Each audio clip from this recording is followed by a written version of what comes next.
E aí galera, espiando, vamos para mais uma aulinha aqui.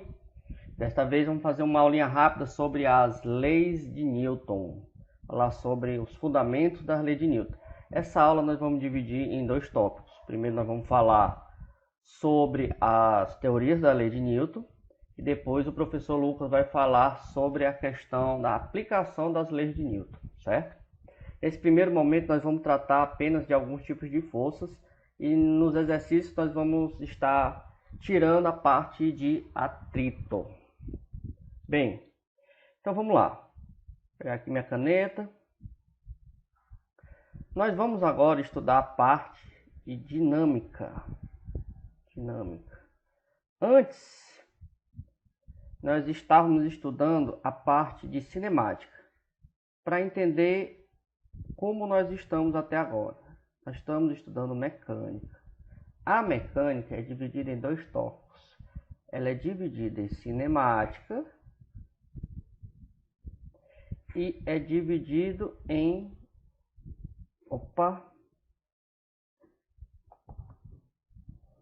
ponteiro. Dividido em dinâmica. Certo? O que estuda a cinemática? Ela vai estudar o movimento em si. Ou seja, ela não vai estudar as causas do movimento. Vai estudar simplesmente o movimento em si. Que é a ideia de velocidade, de aceleração, deslocamento. Tudo que nós vimos até agora. Agora, nós vamos estudar a parte de dinâmica. O que vai estudar a parte de dinâmica? É a parte da mecânica que estuda os movimentos e as causas que os produzem ou os modificam. Ou seja, nós vamos estar estudando as causas do movimento. Por que um corpo se movimenta? Ok? Bem, passando para frente, a gente tem que ter algumas noções. Então, a primeira noção aqui é do conceito de massa de um corpo. Massa de um corpo. Qual é a definição de massa de um corpo? Bem, nós temos já uma noção do que é uma massa do corpo. Um exemplo seria uma balança aqui antiga, né? Hoje é até difícil de ver essas balanças. O que ela faz?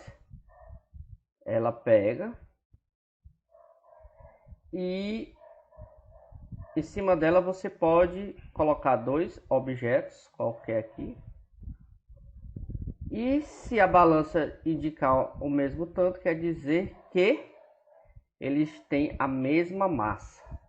Massa, pessoal, está relacionado com o corpo em si, certo? Então, qual é a definição de massa? Bem, para definir o que é massa, foi colocado um objeto. E esse objeto hoje, ele está lá no Instituto de Pesos e Medidas, se eu não me engano, em Paris. E ele é, por definição, 1 kg. Então, ele está aqui protegido, ó. Protegido. Professor, mas por que essa proteção toda? Por que tem um vidro aqui, outro vidro? É porque esse 1 kg tem que ser 1 kg para qualquer lugar do mundo. Certo? Então, ele tem que ser bem protegido para não ter corrosão, para ele não perder. Ou seja, daqui a 100 mil anos, ele tem que continuar sendo 1 kg. 1 quilograma, né? Para ser mais específico. E a gente chama 1 quilo, mas o termo correto é 1 quilograma, porque 1 quilo significa 1000, né? 1000. Então, massa é isso. Então, tudo que for relacionado, o que é, por exemplo, 2 quilos? 2 quilos. Bem, 2 quilos vai ser a proporção disso aqui. Proporção disso aqui. Ok? Deixa eu apagar tudo aqui. Estava travando. Certo? Então, tudo aqui vai estar relacionado em cima disso aqui. Então, por exemplo, quando eu defino 2 quilos, eu estou dizendo que um corpo tem 2 vezes mais massa do que isso aqui. É a propriedade do corpo. Então, a massa do corpo é a propriedade simplesmente do corpo. Certo? Na frente, nós vamos falar da ideia de peso, que é diferente da ideia de massa. Então, já dando um spoiler aqui, né? Peso é uma coisa, massa é outra. Nós estamos falando da definição do que é 1 quilograma, certo? Sim, mas o que seria... Opa!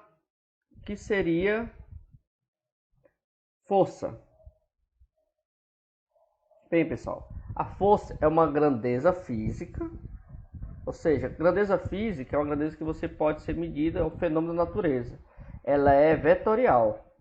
Então, o Isídio, na aula anterior, falou sobre o conceito de vetores, né? E no conceito de vetor,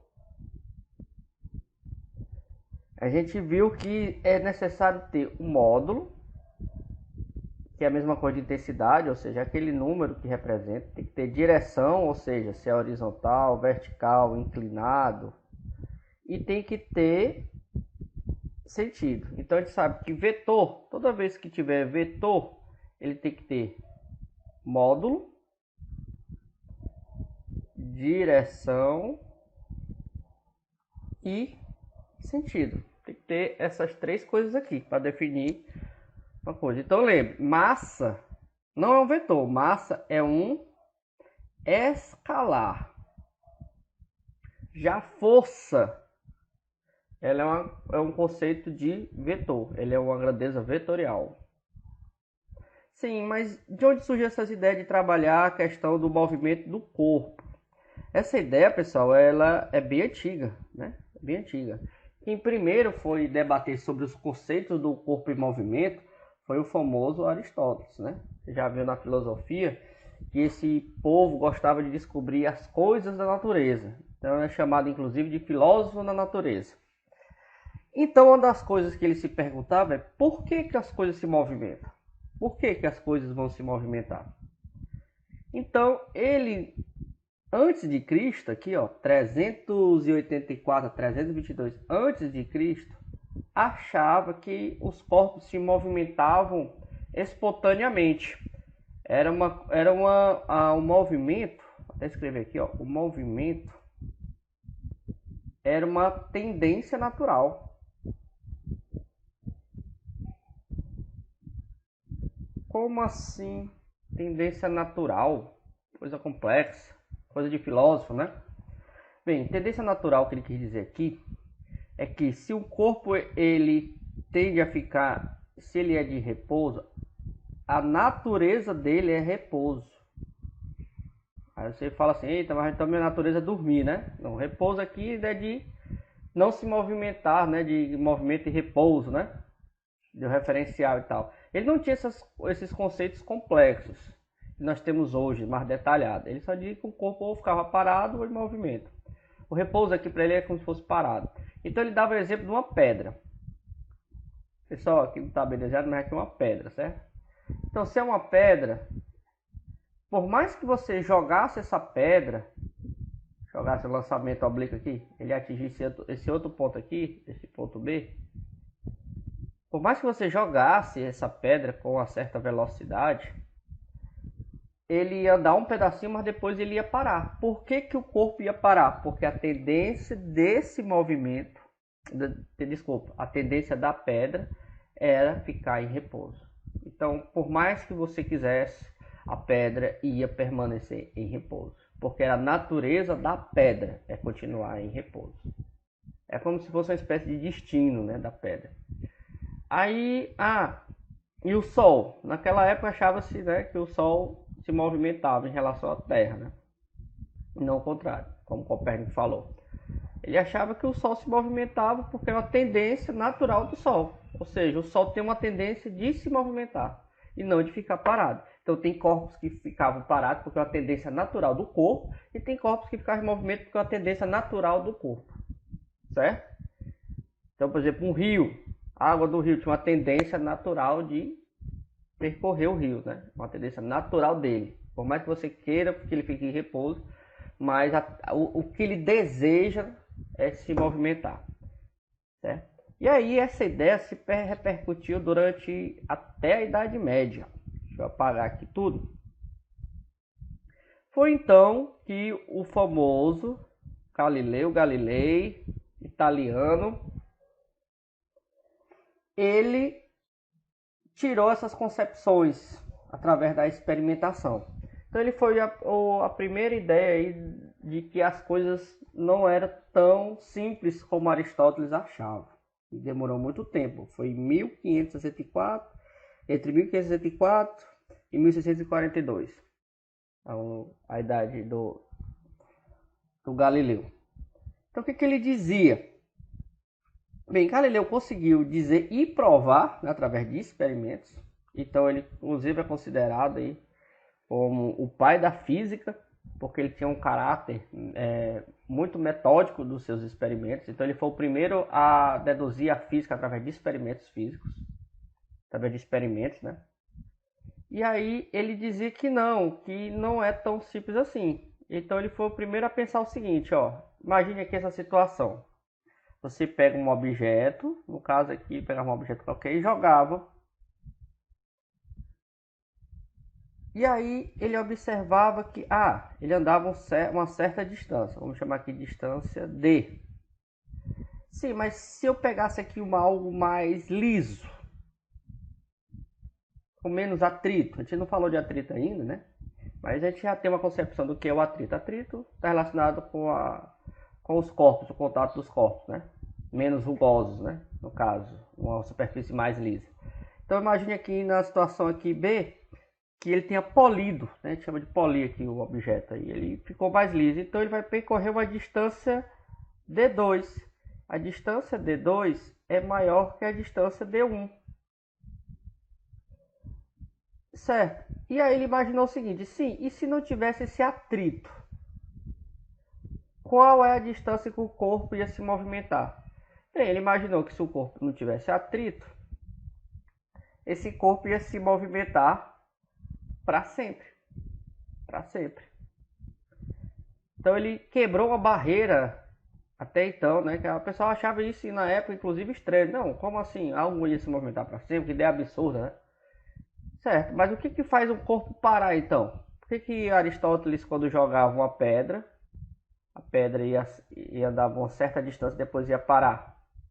Simples, por causa do atrito. Então quer dizer que se não tivesse atrito, o corpo ia andar para sempre? Sim, mas tem uma característica do movimento. Uma característica do movimento. Mas até o momento, o Galileu ele não entendia o conceito de força. Ele conseguiu deduzir a inércia. Então, a inércia, na verdade, tem uma concepção do Galileu, mas ele não deduziu ela por completo. Faltou alguns pontos, algumas coisas ele não conseguia compreender, certo? Sobre a questão da inércia. E quem foi então o cara que conseguiu desvendar sobre os conceitos da força? É um cara bastante conhecido da física e do mundo, né? Esse cara nada mais é do que o senhor Isaac Newton. Eu poderia aqui passar aqui mais de uma hora só falando dele, porque ele realmente é uma figura muito ilustre e muito polêmica da física, certo? Mas foi ele que conseguiu deduzir, olha que coincidência, ele deduziu as leis da dinâmica hoje numa espécie de quarentena, que foi na época que teve uma contaminação da cidade, não estou aqui me recordando bem qual é. E aí ele teve que se isolar da casa da mãe dele, que era numa fazenda. Então ele ficou de quarentena lá, e nessa quarentena ele deduziu sobre ele conseguiu provar as 3 leis de Newton. Ele conseguiu deduzir. Ele fez um livro chamado Princípio. Inclusive esse livro ele tem lá no Instituto. Vale muito a pena, é muito complexo. Não dá, é uma tradução, óbvio, né, do livro dele, original dele. É bastante complexo. Eu já peguei para dar uma folheada, mas é complicado de entender. Os conceitos são bem complexos. Tanto é que demoraram para o pessoal entender o que ele tinha escrito. Realmente ele é uma pessoa, um dos gênios da física, né? Um dos gênios da física. E tem muita história, tem muito documentário, inclusive até aconselho vocês a darem uma olhadinha depois, uma biografia dele, é bastante interessante. Mas vamos esquecer um pouquinho de história, vamos falar o que foi que ele disse de tão importante assim, que influencia até hoje. Bem, todo mundo aqui já sabe que existe as 3 leis de Newton. 3 leis de Newton. O que essas 3 leis de Newton falam? A primeira lei é chamada de lei da inércia. Lei da inércia. O que ela diz? Pessoal, aqui vamos dar uma ênfase da diferença de um teorema de uma lei. Certo? Por exemplo, vou lembrar aqui num teorema aqui. O teorema de Pitágoras. A hipotenusa ao quadrado é igual à soma dos quadrados catetos. Por que a hipotenusa ao quadrado dá igual à soma dos quadrados catetos? Ele não explica isso. Ele só mostra uma maneira de fazer. Teorema, uma maneira de fazer. Certo? Aqui é uma lei. E lei da natureza. Então, tem que obedecer sempre. A diferença para a lei é porque ela explica como a natureza age. E não pode ser quebrada. Então é desse jeito. Então aqui a gente não discute a questão de... Aqui foi uma comprovação que ele teve. Claro, ter experimentos para provar. Mas aqui ele vai mostrar como a natureza age nos corpos. De acordo com ele, né? Então, o que ele diz aqui, ó? Um ponto material isolado está em repouso ou em movimento retilíneo uniforme. E ele diz o seguinte, ele começa com a ideia de força. Força é a causa que produz no corpo uma variação de velocidade e, portanto, a aceleração. Vamos chegar a entender já isso aqui. Então é o seguinte, ó. Ele vai dizer o seguinte, você imagina aqui um corpo. Deixa eu escurecer a tela, porque está dando um errozinho aqui. Tela, escurecer a tela.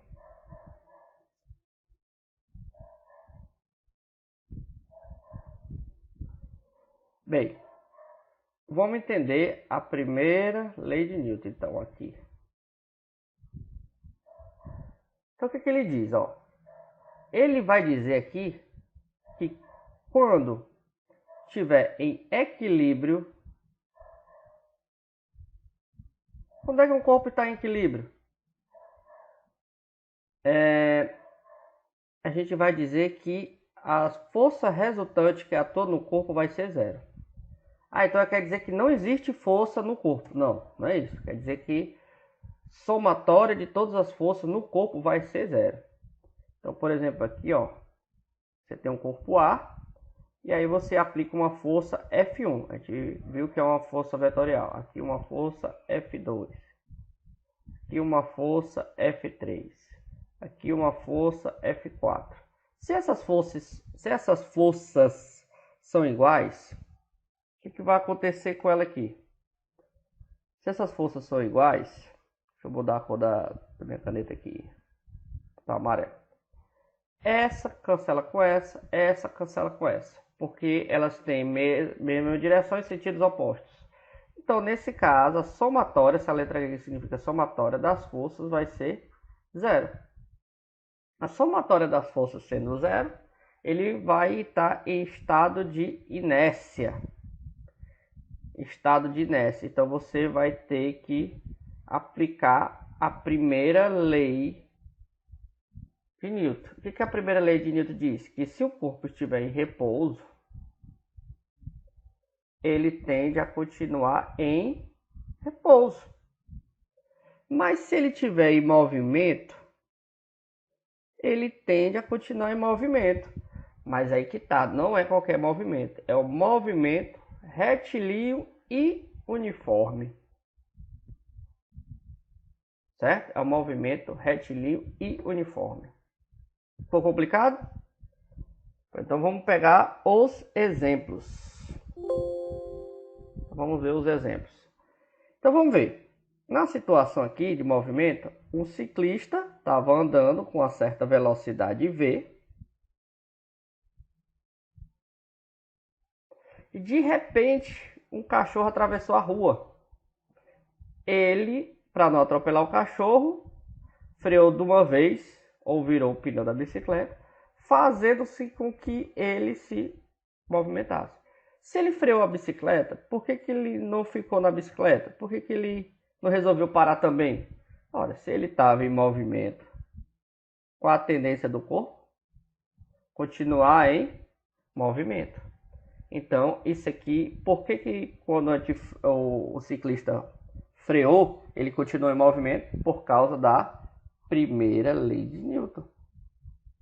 Um corpo em movimento tende a continuar em movimento. Tem uma tendência natural. Aí tem os exemplos clássicos do livro, né? Aqui, imagine aqui, tá um ônibus e aqui ele está com a velocidade constante. Aí de repente o ônibus para ou acelera de uma vez. No caso aqui o ônibus parou. Deu uma parada, a tendência dos passageiros é continuar em movimento. E se o carro está parado e de repente sai, acelera de uma vez, a tendência do corpo também é ir para trás. Então aqui do cavalo, ó, é do movimento. E tem outra característica, aqui numa curva, imagine uma curva aqui, e aqui tem um óleo na estrada. Então o cara está fazendo uma curva, se tiver um óleo na estrada, a gente chama de passar reto da curva. Porque a tendência do corpo é continuar em movimento retilíneo uniforme. Não é movimento circular uniforme. A tendência do corpo em movimento, quando está em estado de inércia quando a somatória das forças for zero, é estar em movimento retilíneo uniforme. E para esse corpo parar, ele vai se movimentar para sempre? Não, para esse corpo parar, é necessário uma aplicação de uma força. Aí a somatória não vai ser mais zero.